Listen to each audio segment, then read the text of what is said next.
ඉස්සෙල්ලාම කතා පටන් ගන්න ඉස්සෙල්ලා අවධානය යොමු කරනවා නලින් ෆර්නෑන්ඩෝ ගරු මන්ත්‍රීතුමා කතා කරනකොට එතුමාට අත්‍යච්ච ඉරණව ගැන කිව්වා. ඒ සමහර දේවල් අහනකොට මට පොඩ්ඩක් කම්පාවක් ඇති වුණා, පොඩ්ඩක් ඇඟට දැනුණා. එතුමා කිව්වා එතුමාගේ දරුවෝ දුක් විඳපු ආකාරය මම මතක් කරලා දෙන්න ඕනේ. මාව හිරේට අරගෙන මගේ දරුවෝ දුටු තැන අල්ලන්න කියලා ලංකාව පුරා පෝස්ටර් ගැහුවා. මගේ දරුවෙක් අවුරුදු 5ක් හැංගිලා හිටියා, ජීවත් වුණා. මට හිටියේ දූල දෙන්නෙක්. විශ්වවිද්‍යාලේ ඉගෙන ගන්න එතකොට ඇමරිකාවේ. මේ දෙන්න ලංකාවට යන්නේ වෙලාවට ගුවන්තොටුපොළේ රෑ 1ට ආවම ෆ්ලයිට් එකේ කොනේ තියෙන කාමරයකට අරන් ගිහිල්ලා උදේ 4 වෙනකම් ප්‍රශ්න කරනවා. එතකොට කාට සිද්ධ වුණත් මේ වගේ ආරම්භය මෙතනයි අවසානය මෙතනයි කියලා හිතන්න අවශ්‍ය නැහැ. මේ ආරම්භය කොහෙන් පටන් ගත්තද කියන ප්‍රශ්නයක් එවැනි ඉතිහාසයක් මේ රටේ තියෙනවා. ඊළඟට අපි මෙච්චරලා ඊටාම උනන්දුවෙන් මං අහන් හිටියා ඔබතුමා කරපු කතාව දෙවෙනි කතිකයා. මට තේරුන්නේ නැහැ මෙලෝ දෙයක්. මන් දන්නේ මගේ ඔළුවේ ලඩක්ද කියලා. ඔබතුමා ලොහොම නඩු කතා කරොත් අනිවාර්යෙන් නඩු කතාවත් ඉවර වෙන්නෙත් නැහැ. හැමදාම චූදිතේ කොට උඩ තමයි ඉතින්. ඊළඟට ගරු කතානායකතුමනි, වර්තමාන අපි කතා කරනවා වර්තමාන ජනාධිපතිතුමා පත් කර කොමිසම දේශපාලන පරිගැනීම් ගැන සොයා බැලීමට පත් කළ කොමිසම ගැන වර්තමාන මම මේ විදිය වේගයෙන් කියවනවා. කොළ ගොඩක් තියෙනවා. මට ලක්ෂ්මන් ඉරියල්ල මැතිතුමා වෙලාව දෙන්නේ නැහැ. වර්තමාන ජනාධිපතිතුමා දේශපාලන පරිගැනීම් ගැන සොයා බැලීමට කොමිසමක් පත් කළ බව අපි සියලුම දෙනාම දන්න කරුණක්. අද අපි විවාදයට ගන්නවා එම කොමිසමේ වාර්තාව. ඒ වාර්තාව ගැනයි අපේ විවාදයේ තියෙන්නේ. මේ කොමිසම පත් කොට ඇත්තේ ඒකේ පත් කිරීමේ තියෙන්නේ රජයේ සේවකයන්ටත් සංස්ථා මණ්ඩල සේවකයන්ටත් ත්‍රිවිධ හමුදාවේ හා පොලිසියේ සමාජිකයින්ටත් 2015 ජනවාරි 8 වෙනි පසුව සිදු වූ දේශපාලන පරිගැනීම් ගැන සොයා බලා වාර්තා කිරීමට. නමුත් මෙම කොමිසමේ සභාපති විශ්‍රාමික ශ්‍රේෂ්ඨාධිකරණ මිනිසුරු උපාලි අබේරත්න මෙතුමා රට අඳුරන්නේ. රටේ සමාජය දන්නේ නැහැ. උපාලි අබේරත්න කිව්වොත් රට සහ අධිකරණ ක්ෂේත්‍රයේ මෙතුමා අඳුරන්නේ පිස්සු පූසයි කිව්වොත්. එතකොට මේ කොමිසමටත් දැන් කට්ටිය හුඟක් අය කියන්නේ පිස්සු පූසා කොමිසම කියලා. එයා වාර්තා කරලා තියෙන්නේ මේ වාර්තාවේ අධිකරණයේ විභාග වල නඩු ගැනත් ඊට පස්සේ අධිකරණයේ තීන්දුව දීලා තියෙන නඩු තීන්දුව ගැනත් ඒ වගේන් අගතියටපත් විභාග වල නඩු වල කට්ටිය නිදොස් කරන්න තීන්දුව වල ලක් වෙලා තියෙන අයත් නිදොස් කරන්න කියන කතාව තමයි එතුමා මේ වාර්තාව හරහා හුඟක් දිගටම කියලා තියෙනවා. ඊළාට මේ ඉස්සුපූසා එයාගේ අතීතයේ දූෂිත බවට ප්‍රකාශ වෙලා අධිකරණයේ විනය ක්‍රියාමාර්ග අරගෙන තියෙනවා. තවත් මේ කමිටුවේ සමාජිකයෙක් ඉන්නවා. එයා මාත් අතීතයේ දන්නවා. එයා අපි දැක්කා 2010න් පස්සේ යුද්ධ ඉවරණයෙන් පස්සේ එයා බැසිල් රාජපක්ෂ මැතිතුමාගේ පීඑන් හැටියට වැඩ කරේ. අර නැගෙනහිර වසන්තයේ උතුරු වසන්තයේ කාලේ මම දැක්කා හැම වෙලේම හෙලිකොප්ටර් එක නැගලා බැසිල් රාජපක්ෂ මැතිතුමාගේ පස්සෙන් මෙච්චර විතර ෆයිල් ගොඩක් උස්සගෙන යනවා. හිටපු විශ්‍රාමික පොලිස්පති කෙනෙක්. නමුත් එතුමා ක්‍රියාකලාපය 2010න් පස්සේ ඒ වගේ තමයි එතුමා ක්‍රියා කරේ. තවත් ඉන්නවා විශ්‍රාමික විනිසුරුවරයෙක්. මේ කොමිසම පත් කළ වහාම අපි දැක්කා මේ කොමිසමේ සභාපති නීතිපතිට නියෝගයක් දෙනවා. ඒ නියෝගයම හාස්‍යජනක වුණා. ළමයි 11 දෙනෙක් කප්පන් ගැනීමට පැහැරගෙන ගිහිල්ලා ඝාතනය කිරීම ගැන හිටපු නායක හමුදාපති කරන්නාගොඩට හා නායක හමුදාවේ තවත් කීප දෙනෙකුට විරුද්ධව පවරා ඇති නඩුව ඉල්ලාස් කරගන්න කියලා මේ සභාපති නීතිපතිට නියෝගයක් දුන්නා. නීතිපති ඒක ප්‍රතික්ෂේප කරා. මේ නඩුව ගැන මම තව දීර්ඝ වශයෙන් ඉස්සරහට පොඩ්ඩක් කතා කරන්න බලාපොරොත්තු වෙනවා. ඊළඟට මේ කිසුපූසා කොමිසමේ නිර්දේශ අනුව විශාල සංඛ්‍යාවක් අධිකරණ ක්‍රියාමාර්ග අත්හිටුවීමටත් නඩු තීන්දුව හා දඬුවම් අත්හිටුවීමට නිර්දේශ කොට තිබෙනවා. මේවා අපි දකින්නේ කැකිල්ලේ නිර්දේශ හැටියට.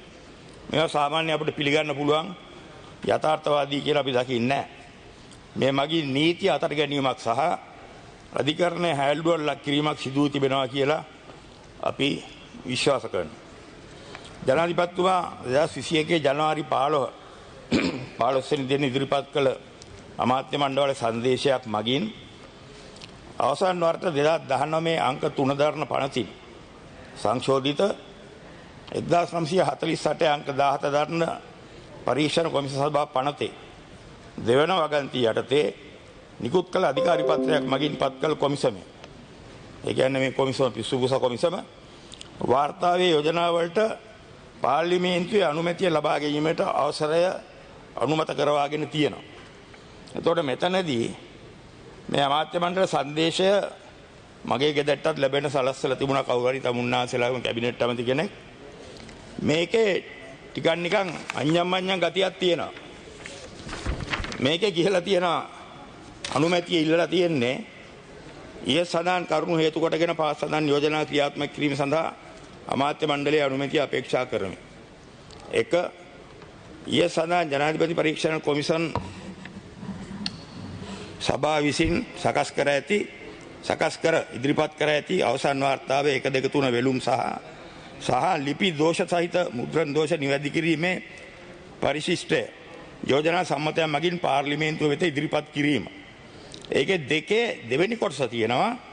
එහි අංකයට අයිතමේ අංක 1 තීරණය සහ අංක 1 නිර්දේශ ක්‍රියාත්මක කිරීම සඳහා පාර්ලිමේන්තුව විසින් විශේෂ ජනාධිපති කොමිසම් සභාවක් පත් කර. ඒකට තමුන්නාන්සලාට තමයි මේක පත් කරන්න කියන්නේ. එමගින් හෝ පාර්ලිමේන්තුව විසින් නියම කරන වෙනස් සූසු යාන්ත්‍රණය මගින් සිදු කළ හැක කියලා. ඒකට මේකේ තියෙන පැටලිල්ල තමයි මේ පාර්ලිමේන්තුවට කියන විශේෂිත ජනාධිපති කොමිසමක් පත් කරන්න කියලා. නමුත් අපි දකිනවා ඒක නෙවෙයි හරි ක්‍රියාමාර්ගයේ එතන අමාත්‍ය මණ්ඩල සංදේශයේම විශාල වරදක් තියෙනවා. ඒකේ හරි පියවරක් ගන්න බෑ ඒක අනුව. ඊළඟට මේ කොමිසමේ නිර්දේශ අනුව විශාල සංඛ්‍යාවක් අධිකරණ ක්‍රියාමාර්ග අත්හිටුවීමටත් සමාවෙන්න ඊළඟට මේ වන විට ජනාධිපතිතුමා විශේෂිත ජනාධිපති කොමිසමක් පත් කොට ඉහත කොමිසමේ වාර්තාව ගැන නිර්දේශ ඉල්ලලා තියෙනවා. අප්‍රේල් 29ට ඉස්සෙල්ලා ඒවා දෙන්න කියලා තියෙනවා. මේ වෙන විට අපි මෙම ක්‍රියාමාර්ගයට විරුද්ධව අභියාචන අධිකරණයට පැමිණිලි කරලා තියෙනවා. එහිදී ජනාධිපති වෙනුවෙන් පෙනී ඉදිරිපත් වූ නීතිඥයා පැවසුවා අභියාචන අධිකරණයේදී මේ පිසුකුසා වාර්තාව අල්ලස් කොමිසමට හෝ නීතිපතිට ඉදිරි පියවර සඳහා නොයවන බව. නමුත් අපේ ප්‍රශ්නේ තියෙන්නේ එතන නෙවෙයි. එතනින් එහාට ගිහිල්ලා විශේෂිත ජනාධිපති කොමිසමේ වාර්තාව අනුව ඉදිරියට ගන්න පියවර මොනවද කියන එකයි අපිට තියෙන ප්‍රශ්නේ. විශේෂිත කොමිසමෙන් ලැබෙන වාර්තාව අනුව යහපාලන රජයේ ඇමතිවරුන්ගේ හා දූෂණ විරෝධී කමිටුවේ සිටි මැති ඇමතිවරුන්ගේ ප්‍රජාහිත අහෝසි කිරීම වැනි දෙයක් පාර්ලිමේන්තුව හරහා සිදු කිරීමට නිර්දේශ ලැබුණොත් එසේ ක්‍රියාත්මක වීම රජයේ අරමුණ වීමට ඉඩකඩ තිබෙන බව අපි තේරුම්ගෙන සිටිනවා.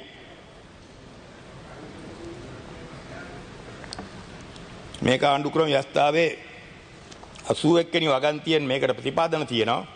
නමුත් අපිත් එක්ක හම් වෙනකොට තමුන්නාන්සලාගේ මැති ඇමතුරු හුඟ දෙනෙක් හැම වෙලේම අපිට කියලා තියෙනවා මේ ප්‍රජාහිතින් නැති කිරීම වගේ වැඩ වගේ ඒගොල්ලෝ පාවිච්චි කර වචනේ තමයි එක්කෙනෙක් මේ වගේ පක්කලි වැඩ වලට අපි නම් උදව් කරන්නේ නැහැ කියලා.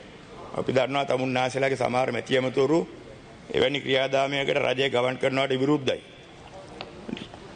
නමුත් විශේෂිත ජනාධිපති කොමිසමේ දැනට සේවයේ නියුතු විනිසුරුවරුන්ද සිටින නිසා ඔවුන් අධිකරණයේ ගෞරවය රැකගෙන තීන්දුව තීරණ ගනු ඇති බව අපගේ විශ්වාසයයි. විපක්ෂයේ මන්ත්‍රීවරුන්ගේ ප්‍රජාහිතින් නැති කිරීම අපි දකින්නේ නිවට බියගුළු වැඩක් හැටියට. අපි දැක්ක අතීතයේ ශ්‍රීමා බණ්ඩාරනායක මැතිණියගේ ප්‍රජාහිතින් නැති කරා. ඒකත් ශ්‍රේෂ්ඨ වැඩක් හැටියට මම කවදාවත් දැක්කේ නැහැ. එතෙන්දි ප්‍රජාතන්ත්‍රවාදයට වැදුන පහරත් අපි දැක්කා. අපි දන්නා ඒ වෙලාවෙත් ගාමිණී දිසානායක වගේ මැති ඇමතිවරු ඒකට විරුද්ධ වෙලා තියෙනවා. නමුත් බහුතරයක් අනුව බහුතරයකින් ඒවා අනුමත කරගෙන තියෙනවා. අපි දකින්නේ මේවා ඉතා බංකොලොත් දේශපාලන වැඩ, බියගුළු දේශපාලන වැඩ. රජයක් හැටියට මේ වගේ දේවල්ට අත ගන්න එක අපි දකින්නේ ඒවා ගෞරවනීය වැඩ හැටියට. ඊළඟට මේ කොමිසමෙන් නිස්සංක සේනාධිපතිගේ පැමිණිල්ලකට අනුව මේ පිස්සු පූසා කොමිසම කියන වචනේ හරියට ගැලපෙනවා. නිස්සංක සේනාධිපතිගේ පැමිණිල්ලකට අනුව නීතිපති දෙපාර්තමේන්තුවේ ජ්‍යෙෂ්ඨ රජයේ නීතිඥ ජනක බණ්ඩාර එයාට විරුද්ධව සිතාසි නිකුත් කරා. මේ ජනක බණ්ඩාරි විරුද්ධව සිතාසියක් නිකුත් කරා. නිස්සංක සේනාධිපති කියන්නේ අර කියපු ගණයට වැටෙන කෙනෙක් නෙමෙයි. රජයේ නිලධාරියෙක් නෙමෙයි, සංස්ථා නිලධාරියෙක් නෙමෙයි. හමුදා සේවය කරලා එහෙම නැත්නම් පොලිසිය සේවය කළා ඒ ගණයට වැටෙන්නේ නැහැ. නමුත් ඔහුගේ පැමිණිල්ලකට අනුව ජනක බණ්ඩාරි විරුද්ධව සිතාසි නිකුත් කරා. ඒක වෙලාවේ අපි දැක්කා නීතිපතිතුමා 2020 ජූනි 22 දරන ලිපිය මගින් පැහැදිලිවම මේ පිස්සුබූස කොමිසමට දන්වා තියෙනවා ඔවුන්ට බලය තිබෙන්නේ අර ඉස්සෙල්ලා කියපු විදියට රජයේ සංස්ථා මණ්ඩලවල ක්‍රියා ත්‍රිවිධ හමුදාව සහ පොලිසියට වී ඇති අසාධාරණ ගැන හොයා බලන්න පමණයි. මෙවැනි ක්‍රියාමාර්ග හරහා අපි දැක්කේ නැවතත් මේ කොමිසම හදනවා තමුන්නාසලත් අල්ලු කරන්න දේශපාලන පරිගැනීම් ක්‍රියාදාමයකට. මෙයා ඇවිල්ලා තියෙන දේශපාලන පරිගැනීම් ගැන සොයන්න. නමුත් මෙයා හදනවා රජයේ ලව්වල කොස්සට බාවන්න දේශපාලන පරිගැනීම් ක්‍රියාමාර්ගයකට රජය තල්ලු කරන්න. ඊළඟට මේ කොමිසමේ අපි දැක්කා දීලා තියෙන නිර්දේශ අනුව මේගොල්ලෝ නිර්දේශ කරනවා යම්කිසි අවස්ථාවක පවතින නඩු වලින් චූදිතයන් නිදහස් කරලා නිදොස් කරන්න. ඊට පස්සේ තවත් අවස්ථාවක නිර්දේශ කරනවා දඬුවම් නියම වෙලා දඬුවම් විදින අය නිදොස් කරන්න, නිදහස් කරලා නිදොස් කරන්න. මම ගෙයින් කීපයක් උදාහරණ හැටියට ගන්නවා. ඉතා කෙටියෙන් මේවා කතා කරන්න වෙනවා. අර අතනිට මන්ත්‍රීතුමාගේ කතා කරොත් මට මේ එකක් අල්ලන් දවසම දුවන්න වෙනවා. මම පළමුවෙන්ම කතා කරන්න ඕනේ නඩුවක් තියෙනවා තමුන්නාසලා දන්නවා හිටපු නායක හමුදාපති වසන්ත කරන්නාගොඩ සහ ඔහු සමග සමීපව වැඩ කරපු rear admiral ඩී.කේ.පී. Dasanayake commander Sumith Ranasinghe මේ කට්ටිය බුද්ධි කටයුතු මෙහෙව්වා. ලගින් මෙදගෙන නායක හමුදාපතිගේ මේවා ගැන කතා කළා තමයි අර හිටපු දක්ෂම නායක හමුදාපති කෙනෙකුට සින්නයියා මාස දෙකෙන් ගෙදර ඇරියා හිටපු ජනාධිපති. ඇත්ත කතා කරපු ඉඳා ඒ සින්නයියා තමයි අර මූදේ ගහපු නැව් 10ටම ගිහිල්ලා ගැහුවේ. දක්ෂම නිලධාරියෙක්. මාස දෙකෙන් ගෙදර ඇරියා හිටපු ජනාධිපති ඊටාම නිවට බියගුළු අන්දමට මේවා ගැන කතා කරන නිසා. එතකොට මේ කියපු නිලධාරීන් කරන්නාගොඩ දසනායක සුමිත් රණසිංහ මේගොල්ලන්ට විරුද්ධව තියෙන චෝදනාවක් මේගොල්ලෝ පාසල් වියේ ඉන්න දරුවෝ 11 දෙනෙක්. ඒ දරුවෝ අතර ඉන්නවා සිංහල දරුවෙක් ඉන්නවා, මුස්ලිම් දරුවෝ ඉන්නවා, ද්‍රවිඩ දරුවෝ ඉන්නවා. මේගොල්ලෝ කොළඹ හොඳ පවුල් වල හොඳ ඉස්කෝල වලට යන ළමයි. මේගොල්ලෝ අල්ලගෙන ගිහිල්ලා දෙමෝපියන්ගෙන් කප්පන් ඉල්ලුවා. ඒ කප්පන් ඉල්ලුවාම දෙමෝපියෝ අසරණ වෙලා හැමතැනම දුවන්න පටන් ගත්තා. එතන එක ළමයෙක් හිටියා සිංහල ළමයා. ඒ ළමයා එංගලන්තේ වෛද්‍ය විද්‍යාලයකට තේරලා එංගලන්තයට යන්න පිටත් වෙන දවස් දෙකක් තියෙනකොට තමයි අල්ලගෙන ගියේ. පෙරේරා කියලා පුද්ගලයෙක්ගේ පුතෙක්. ඒ වගේ ඊටාම නින්දිත වැඩ අල්ලගෙන ගිහිල්ලා මේගොල්ලෝ නායක හමුදාව මේ වැඩේ කරා කියලා තොරතුරු එළි වෙනකොට මේ ළමයි 11 දෙනා මරලා සමහරුන්ගෙන් එතකොටත් කප්පන් අරගෙන තිබුණා. මරලා ගෙනහිල්ලා මූදේ දැම්ම ගෙනහිල්ලා ගල් ගැට ගහලා මූදේ දියඹට ගෙනහිල්ලා මූදේට දැම්ම. එතකොට මේ වගේ වැඩ තමුන්නාසලාට සිද්ධ වුණා නම් තමුන්නාසලාගේ පවුලකට හිතලා බලන්න. තමුන්නාසලාගේ දරුවෙකුට එහෙම දෙයක් වුණා මේ පවුලට ඊට පස්සේ අත්තන ඉරණ මොකද්ද? ඒ පවුලේ දෙමව්පියන්ට අත්තන ඉරණ මොකද්ද? දැන් මේ දරුවා ගැන වෛද්‍ය විද්‍යාලයට යන්න හිටපො. දෙමව්පියෝ කොච්චර බලාපොරොත්තු තියාගෙන ඉන්නේ නැද්ද? ත්‍රස්තවාදී වැඩ කළත් නැහැ. එතකොට මේ වගේ වැඩ කරලා උසාවියේ නඩුවක් තියෙනකොට ඒ නඩුවෙන් නිදහස් කරන්න කියලා මේ පිස්සුපූසා කොමිසමෙන් නිර්දේශ කරනවා. මේවා සාධාරණද? මේවා සාධාරණ නැහැ. මේවා හෙන ගහන අපරාධ. අපි අනුමත කරන්නේ නැහැ. හමුදාවක හිටියා කියලා නිලැඳුම් ඇඳලා කියලා යුද්ධයක් තිබුණා කියලා මේ වගේ ත්‍රිසං වැඩ කරන අයට සමාව දෙන්න ඕනේ කියලා මම කවදාවත් අනුමත කරන්නේ. අපි මේ වගේ වැඩ කරා නම් නිලැඳුම පාවිච්චි කරලා අවියාවුද පාවිච්චි කරලා මේ වගේ ත්‍රිසං වැඩ කරා නම් ඔවුන්ට විරුද්ධව නීතිය ක්‍රියාත්මක වෙන්න ඕනේ. ඔවුන් නිදහස් කරන එක නිදොස් කරන එක තමුන්නාසලා කරොත් ඒ වගේ ආධින වලට කර්මයට තමුන්නාසලාට දායක වෙන්න සිද්ධ වෙනවා. ඊළඟට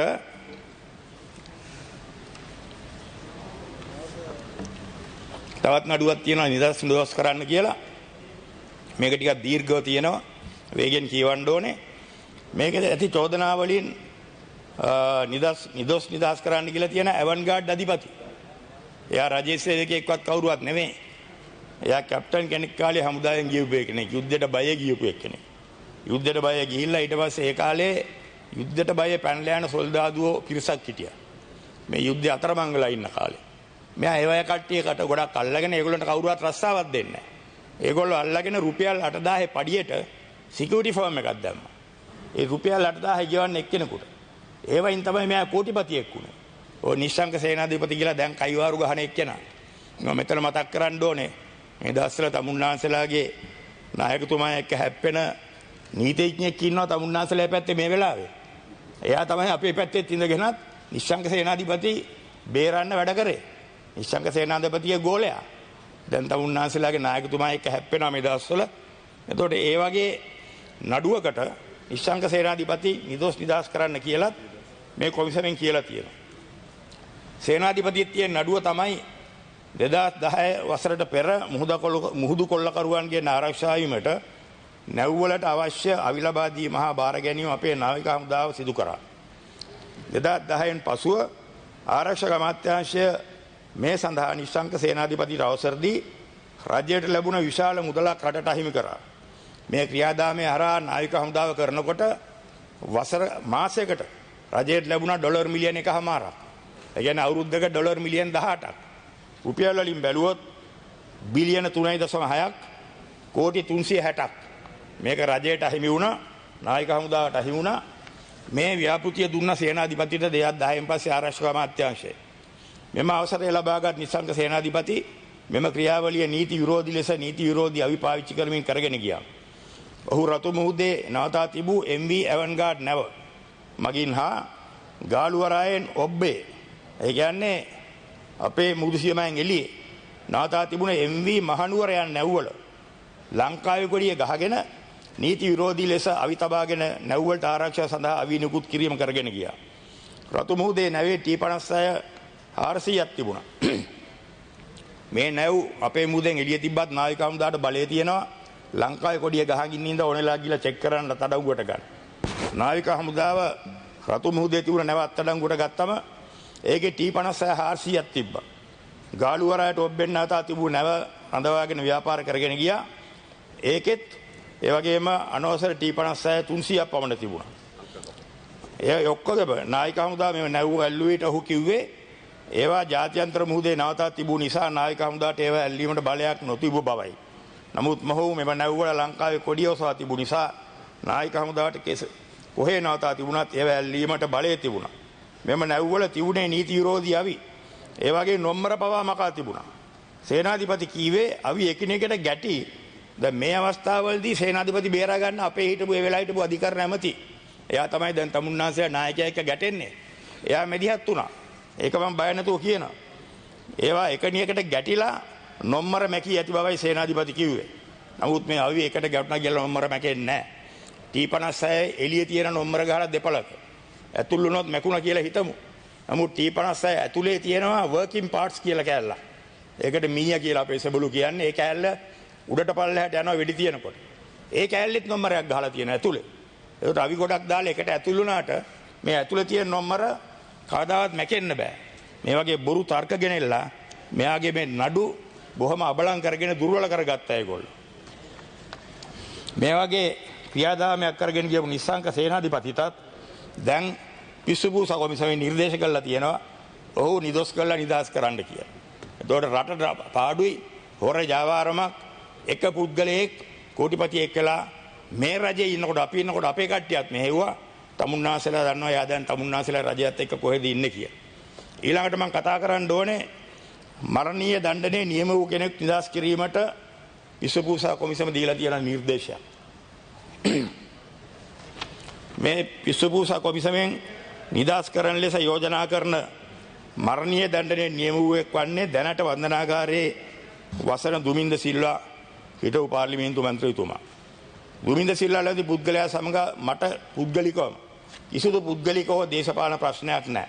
එතුමා පුද්ගලිකව ඉතා සුන්දර මිනිහෙක් මම දැකලා කතා කරලා තියෙනවා. නමුත් ඒ ක්‍රියාකලාපය අපි අනුමත කරන්නේ නැහැ.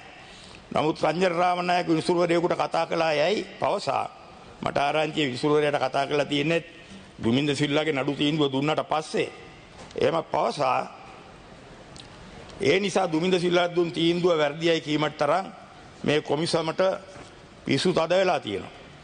වර්ෂ 2016 සැප්තැම්බර් 8 ත්‍රිපුද්ගල විනිසුරු මඩුල්ලක විනිසුරුවරයන් දෙදෙනෙක් විසින් චූදිතයන් 13 දෙනෙකුගෙන් එක් අයෙකු හැර එක් අයෙක් නිදහස් කළා.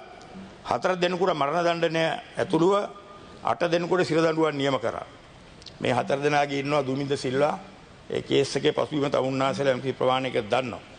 විනිසුරු මණ්ඩලයේ සභාපති පමණක් සියලු චූදිතයන් නිදොස්කට නිදහස් කළද බහුතර තීන්දුව ප්‍රකාශයටපත් වුණා. දුමින්ද සිල්වාට බාත් ප්‍රේමචන්ද්‍ර ඝාතනයට මරණ දඬුවම සමග බරපතල වැඩ සහිත අවුරුදු 20ක සිර දඬුවමක් නියම වීය.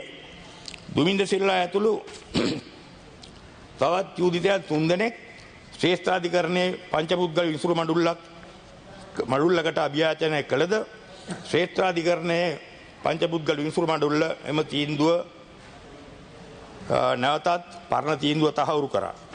ශ්‍රේෂ්ඨාධිකරණයේ පහත් සඳහන් කරුණු සාධක ගැන අවධානය යොමු කළා තියෙනවා. ඒ කරුණු තමුන්නාසලත් පොඩ්ඩක් අහගන්න.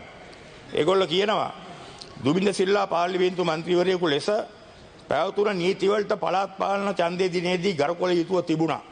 එහෙම ගරු කරේ නැහැ කියලා කියනවා.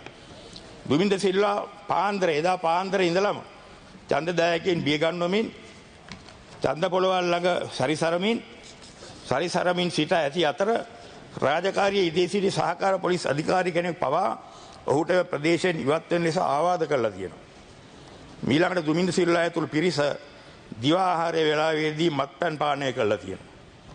දවල් 2:45ට තවත් ඡන්ද බ්ලොකට ගිහිල්ලා මත්පැන් පානය කිරීමෙන් පසුව වාහන 15කින් පමණ ඡන්දදායකින් බිය වැද්දීම නැවතත් ආරම්භ කළා තියෙනවා. මේ කාලයේදී ඔවුන් නීති විරෝධී T56 අවියක් සම්පූර්ණ පතරම් සහිතව T56ක සම්පූර්ණ පතරම් කියන්නේ පතරම් 30ක් ඒක ඇතුළට දාන්න පුළුවන් එකපාරකට සහිතව එක් වාහනයකින් තවත් වාහනයකට මාරු කරලා තියෙනවා. මේ අවිය LTT විසින් අලිමංකඩ හමුදා කඳවුරට පහර දීලා හමුදාවෙන් අල්ලගත්ත LTT අල්ලගත්ත අවියක්. ඒ නම්බර වලින් ඔප්පු වෙලා තියෙනවා. මේ අවිය තමයි දුමින්ද සිල්වා ගාව තිබිලා තියෙන්නේ. මේ අවියෙන් තමයි පස්සේ මම අන්තිමට එන කෑල්ල මේ කියන්නේ බාත ලක්ෂ්මන් ප්‍රේමචන්ද්‍ර වෙඩිතබු ස්ථානයේ තිබිලා පතරංකපු 27ක් හම්බෙලා තියෙනවා T56. ඒ 27න් වෙඩි තියලා තිබිලා තියෙන්නේ මේ අවියේ. ටික වෙලාවකට පසුව ඒ කියන්නේ ඉස්සෙල්ලා ඒ කෑම බීමෙන් පස්සේ දුමින්ද සිල්වා පිරිස චන්දපොලකට ගිහලා කරදර කළා. ඊළඟට සෝලංග ආරච්චි ඔහුගේ බිරිඳ සහ ප්‍රාදේශ සභාපති හිටපු සහ ඒ සෝලංග ආරච්චිගේ පිරිසකට පහර දීලා තියෙනවා. ඊළඟට රාහුල විද්‍යාලයේ චන්දපොලට පැමිණ අවි පෙන්වා ඡන්දදායකින් බියවද්දලා තියෙනවා. මෙහිදී රාහුල විද්‍යාලයේ චන්දපොලේදී STF එකේ ඔෆිසර් කෙනෙක්ගේ පපුවට අවියක් තියලා දුමින්ද සිල්වත් එක්කට මැරේක් තර්ජනය කළා තියෙනවා වෙඩි තියනවා කියලා. ඊළඟට එතනින් පිටත් වෙලා හවස 4:45 තමයි අවසන් ගැටුම ඇති වෙලා තියෙන්නේ බාත ලක්ෂ්මන් ප්‍රේමචන්ද්‍ර සමග. ශ්‍රාධිකරණය පවසන්නේ දුමින්ද සිල්වාට එදා දිනේ තුලදී නීති විරෝධීව ජනතාව බියවද්වමින් ලක්ෂ්මන් ප්‍රේමචන්ද්‍රන්ට වෙඩි තබා ඇත්තේ විශාල කලබලයක් දුමින්ද සිල්වා විසින් ඇති කළ රාහුල විද්‍යාලයට මීටර් 500ක් දුරින් පමණක් බව ශ්‍රේෂ්ඨාධිකරණය පවසනවා. පිස්තෝල 10ක් හා T56 3ක් සහිත MSD නිලධාරීන් ආරක්ෂාවට සිටියේදී දුමින්ද සිල්වා නීති විරෝධී T56 අවියක් රැගෙන ගියේ නීති විරෝධී වැඩවලට බව ශ්‍රේෂ්ඨාධිකරණයේ මතයයි. දුමින්ද සිල්වා වෙඩි තබන අවස්ථාවේදී අනිවාර්යයෙන්ම නීති විරෝධී රැස්වීමක සමාජිකයෙක් වී සිට ඇති බව ශ්‍රේෂ්ඨාධිකරණය පවසනවා. දුමින්ද සිල්වා මෙම සිද්ධියේදී තුවාල ලැබුවත් එම සිද්ධිය ප්‍රථමයෙන්ම ආරම්භ කළ පුද්ගලයා ඔහු බව ශ්‍රේෂ්ඨාධිකරණය තීරණය කරනවා. ඒකට මේ වගේ තත්ත්වයක් යටතේ තමයි මේගොල්ලෝ මේ පිස්සුපුසා කොමිසම දුමින්ද සිල්වා නිදස් කළා නිදොස් කරන්න කියලා රංජන් රාමනායක දුන ටෙලිෆෝන් කෝල් එකක් අල්ලගෙන එයාගේ තීරණයක් දීලා තියෙන්නේ එයාගේ කොමිසමෙන්. දැන් ඊළඟට මගේ වෙලාව ගන්න නැතුව කරන්න. හරි ඉක්මන් කරන්න ඉතින් කියන එකක් කියලා. ගරු කතානායකතුමනි අපේ නඩු විධාන සංග්‍රහය යටතේ සිව් අවුරුදු සමාලෝචනය කියලා සිරකරුවන්ට සමාව දෙන ප්‍රතිපාදනයක් තියෙනවා. 1998 දී චන්ද්‍රිකා බණ්ඩාරනායක මැතිනිය මගින් ඒ සිව්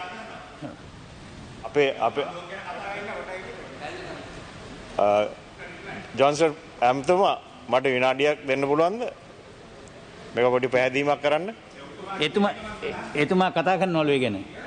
එතුමා කතා කරනවලු. ඒ සිව් අවුරුදු සමාලෝචනය 1998 ඉඳන් නවත්තලා තියෙනවා. අපි මේ සිව් අවුරුදු සමාලෝචනය දැනට අවුරුදු 22ක් සිරකරුවන්ට ලබා දීලා නැහැ ගරු කතානායකතුමනි. අපි විශේෂයෙන්ම දුමින්ද දිසානායක සිරකරුවා සම්බන්ධයෙන් නෙවෙයි මේ සිල්වා දුමින්ද සිල්වා සිරකරුවා සම්බන්ධයෙන් නෙවෙයි අපි මේ සිව් අවුරුදු සමාලෝචනය ඉල්ලලා තිබෙන්නේ.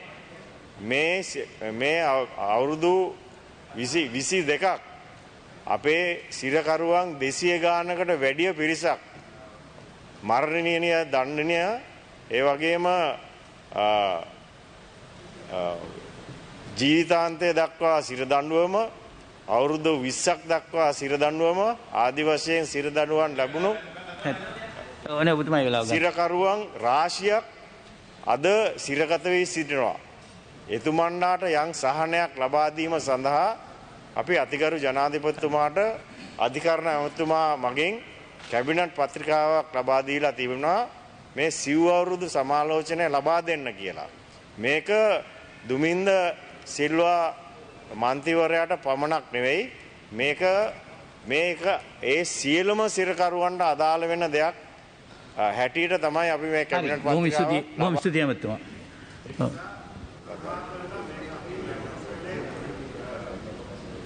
පමණක් නෙවෙයි කියන එක මම ඉතාම ගෞරවයෙන් මේ සභාවට පැහැදිලි කරනවා. ඒක ඔබතුමා පැහැදිලි කරා. බොහොම ස්තුතියි. ඔබතුමා කරගෙන යන්න කතාව. උත්තරය අතේ තියෙනවා. ඊළඟට වර්තමානයේ අපි දකිනවා ගරු කතානායකතුමනි සිරකරුවන්ට සමාව දීමේදී විශේෂයෙන්ම විශාල අපරාධ කරලා භයානක ඝාතන කරලා ඊට පස්සේ මරණීය දඬුවම නියම වෙලා ඉන්න කට්ටිය සමාව දීමේදී මේ රටේ යුක්තිය පසඳලීමේ ක්‍රමවේදයට අවමන් වීමක් වෙනවා කියලා මම හිතනවා. යුක්තිය පසඳලී ක්‍රමවේදයට ඒ වගේම මේ රටේ අධිකරණ පද්ධතියේ ඉන්න අපේ විශිෂ්ට වූ ඒ ජ්‍යෙෂ්ඨ අධිකරණ විනිසුරුවරුන් දෙන තීන්දුව తీරන හැල්ලුවට ලක්වීමකුත් සිදු වෙනවා කියලා මම දකිනවා. දැන් මේ සමාව දීමේ සිද්ධීන් දෙකක් ගැන මම පොඩ්ඩක් කතා කරන්න ඕනේ. මේ සමාව දීමේ ක්‍රමවේදය ඔබතුමා කියන්න උත්සාහ කරපු එක මම කියන්නම්. ජනාධිපති සමාව ලබා දීමට අනුගමනය කළ යුතු ක්‍රියාපිළිවෙතක් තිබෙනවා. මේ ක්‍රියාපිළිවෙත ආරම්භ වෙන්නේ පළමුව මරණීය දණ්ඩනයේ නියමුව හිරකරුට සමාව දීමට ඉල්ලීම ඉදිරිපත් කළ යුත්තේ බන්ධනාගාර දෙපාර්තමේන්තුව සිරකරුගේ මනා හැසිරීම ගැන සලකා බලාය. මනා හැසිරීම සහ ඒ කාලය තුල උට සමාව ලබා දීමට ඇති හැකියාව ආදිය. ඉල්ලීම සමහරලාට පිටිපස්සෙන් ගිහිලා තියෙන පිටිපස්ස දොරෙන් ඉස්සෙල්ලා ඉල්ලීම එනවා ජනාධිපතිට. එයා පටන් ගන්නවා එතනින් බන්ධනාගාරයට ඇරලා. පහුගිය කාලේ හැමයි සිද්ධ වෙලා තියෙන්නේ. ඉල්ලීම අධිකරණ මෙම ඉල්ලීම බන්ධනාගාර දෙපාර්තමේන්තුව අවශ්‍ය පියවර අරගෙන අධිකරණ ඇමතිට එවිය යුතුයි. මෙම ඉල්ලීම සලකලා බැලීමට අධිකරණ ඇමති විසින් විශ්‍රාමික නීතිපතිවරයෙකු විශ්‍රාමික විනිසුරුවරයෙකු නීතිපති දෙපාර්තමේන්තුවේ නිලධාරියෙකු බන්ධනාගාර දෙපාර්තමේන්තුවේ නිලධාරියෙකු සහ අධිකරණ අමාත්‍යාංශයේ නිලධාරියෙකු බැගින් හා මානසික රෝග විශේෂඥයෙකු සමන්විත කමිටුවක් පිටවිය යුතුය. මෙම කමිටුව යුදිතයාට දඬුවම් දූ විනිසුරුවරයාගේද අදහස් විමසා ඔහුගෙන් වාර්තාවක් ලබාගත යුතුය. මෙම කමිටුවේ නිර්දේශ සලකා බලා ජනාධිපතිට මරණීය දණ්ඩනයේ නියමුවෙකු නිදහස් කිරීමට ප්‍රථම ඔහුගේ ජනාධිපති විසින් මොහු කරපු වරදේ බරපතලකම සලකලා බලන්න ඕන. ඊළඟට ජනාධිපති විසින් කළ යුතු සමාජීය වගකීම ජනාධිපති මත පැවරලා තියෙන සමාජීය වගකීම ගැන ඔහු කල්පනා කරන්න ඕන. අපරාධ වැළැක්වීමට පොලිසිය නීතිපති දෙපාර්තමේන්තුවේ වගකීම ගැන ජනාධිපති කල්පනා කරන්න ඕන. අධිකරණයේ සියලු දෙනාට සාධාරණ ඉෂ්ට කිරීමේ වගකීම ගැන ජනාධිපති දැන් ඔබතුමායි වැඩිපුර කාලයක් අවසానයි. මට කාලය පොඩ්ඩක් ලබා දෙන්න. ලක්ෂ්මන් නායකතුමා කාලය පොඩ්ඩක්. කාගෙන්ද කපන්නේ?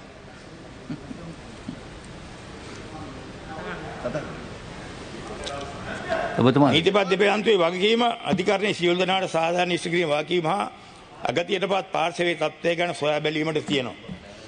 පළමුව මින් පෙර සිටි ජනාධිපති විසින් කරපු නිදහස් කිරීමක් ගැන මම කතා කරන්න ඕනේ. එතුමා විසින් ඉවෝන් නැමැති තරුණියකට රොයල් පාක් තට්ටු නිවාසවලදී තට්ටු නිවාසවලදී ඝාතනය කළ ජයමහා නැමැති තරුණයා මරණීය දණ්ඩනයේ නියම සිටියේදී කිසිදු ක්‍රමවේදයකින් තොරව නිදොස්කොට නිදහස් කරා. මේකට ඇත්ත වශයෙන්ම රට යන කතාව තමයි ජනතා විශ්වාස කරන විශාල අල්ලසක් හරහා මේ ක්‍රියාදාමය සිද්ධ වුණා කියලා. ජයමහා ඔහුට රාත්‍රී සමාජ ශාලාවක ග්ලෝ නයිට් ක්ලබ් එකේ තිබූ සාදයකට යන තිබුණු සාදයකට ලැබුණ ආරාධනාවකට ඔහුගේ පෙම්වතිය කැරොලින්ට ආරාධනා කරා. ඒ පිළිගත් කැරොලින් ඉවෝන් නැමැති ඇයගේ වැඩිමහල් සොහොයුරිය සමග සාදයට ගියා. රාත්‍රී 12ට පමණ කැරොලින් ඇයට පසුදින විභාගයක් ඇති බව පවසා ජයමහා සමග නිවසට පැමිණ ඇය පැමිණියේ සහෝදරිය සමගයයි ඇයගේ නිදාගෙන සිටි දෙමාපියන්ට බොරු පවසා ජයමහා සමග ගෙට ඇතුළලා කම්සැප වින්දා. ඉන්පසුව ජයමහා පිටත් වී යාමට විදුලි සෝපානයේ ළඟට පැමිණි විට ආපසු එමින් සිටි ඉවෝන් කැරොලින්ගේ වැඩිමහල් සොහොයුරිය එහිදී හම්බුණා. එහිදී ඇති වූ බහින්බසීමක් දුරගොස් ජයමහා ඉවෝන් පඩිපෙළ දිගේ පහළට ඇදගෙන ගොස් ඇගේ අතපය බැඳ පඩිපෙළේ ඇගේ ඔළුව ගසා දරුණු ලෙස ඝාතනය කරා. මේ ගැන නීතිපරයා ජයමහා නඩු දැමීමෙන් පසුව මහාධිකරණයේ ජයමහා සාපරාධි ඝාතනයක් නොවන අනියම් මිනීමැරුමකට වර්ධකරු කොට අවුරුදු 12ක සිර දඬුවමක් නියම කළා. මේ සෑයීමකට පත් වූ නීතිපති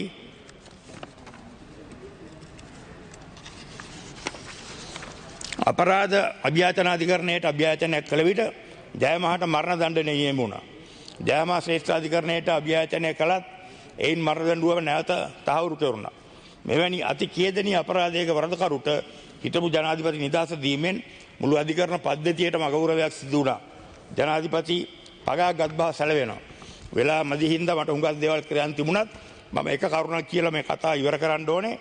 තමුන්නාන්සේලාගේ රජය ආවට පස්සෙත් අපි දැක්කා සුනිල් රත්නායක ලාන්ස් කෝපල් සුනිල් රත්නායක හමුදාවේ හිටපු සෙබලෙක්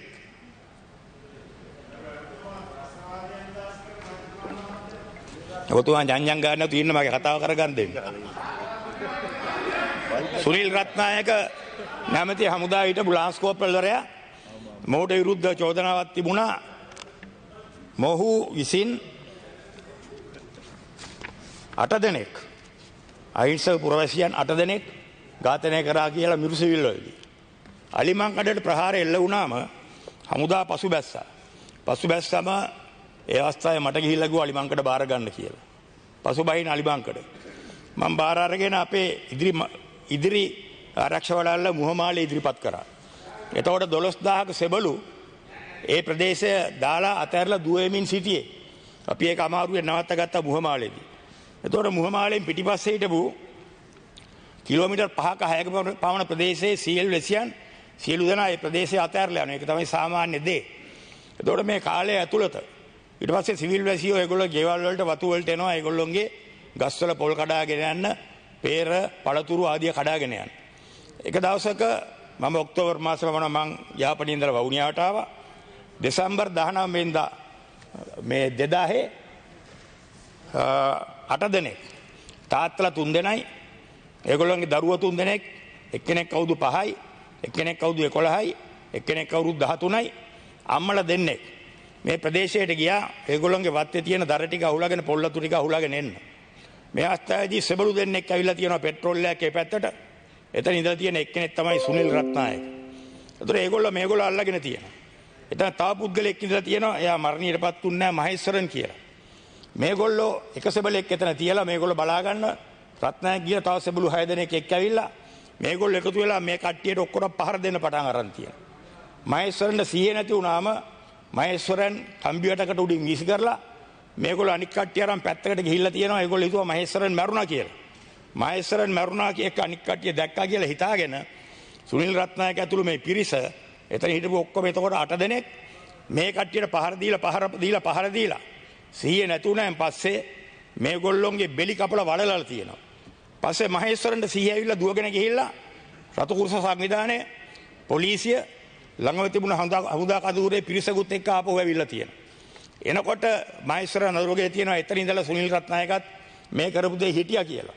සුනිල් රත්නායකගේ ප්‍රකාශ අනුව එළි වෙලා තියෙනවා සුනිල් රත්නායක ඇතුළේ මේ පිරිස මේගොල්ලන්ට පහර දුන්නා. සිහිය නැති වුණාම ඊටාම දාමරික අන්දමට මට විශ්වාස කරන්න බෑ සෙබලෙක් කොහොමද මෙහෙම වැඩ කරේ කියලා. මට විශ්වාස කරන්න බෑ සුනිල් රත්නායක එල්ලුම්ගස් ගිහිල්ලා ඉතුරු අය නිදහස් සුරේ කොහොමද කියලා. මම හමුදාපති හැටියට මට විශ්වාස කරන්න බෑ හිටපු. ඊට පස්සේ මේ කට්ටියගේ බෙල්ලේ දෙපැත්තේ නහර තියෙන මොලේට ලේ යන මොලෙන් එන මේ නහර කපලා තියෙනවා පීයක් අරගෙන. ඒ නහර කපලා මේ කට්ටිය ඔක්කොම වඩලලා තියෙනවා. ඒතොර මහේශ්වරන්ගේ ප්‍රකාශ අනුව අරයන් ප්‍රශ්න කළා සුනිල් රත්නායකගේ තැන් වලට ගිහිල්ලා මලමිනි පෙන්නලා තියෙනවා. එතකොට මේ පුද්ගලයා මේ දරුණු අපරාධ උතුරේ වෙන්න පුළුවන් නැගෙනහිර වෙන්න පුළුවන් දකුණේ වෙන්න පුළුවන් මොනම පවුලකට හරි කරා නම් තමුන්නාසෙලා මේක අනුමත තමුන්නාසේ නැගිටලා මාරු වෙනවා මේක අහන් ඉන්න බැරි හින්දා තමුන්නාසෙලා මේ අනුමත කරනවද මේවා දරුණු අපරාධ මෙවැනි අපරාධයක් කරපු කෙනෙක් නිදහස් කරා කියලා තමුන්නාසෙලාට කොඩියක් දා ගන්න බෑ අපි රණවිරුව නිදහස් කරනවා කියලා ඝාතකයා මමයි මනම්පේරි ඝාතනේ රණවිරුව එල්ලුම්ගස් කියා ඉශාන්ත කුමාරස්වාමී මන්තුමා ඔබතුමා විනාඩි 7ක් වැඩිපුර ගත්තා. ඇමිලි පිටියේ ඝාතනවල අවුරුදු 10 15 හිරේ ගියා.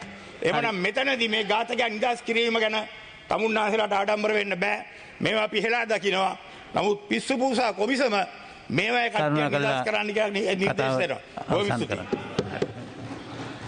නිමල් පියතිස්ස මන්ත්‍රීතුමා ඔබතුමාට විනාඩි 10ක් තියෙනවා.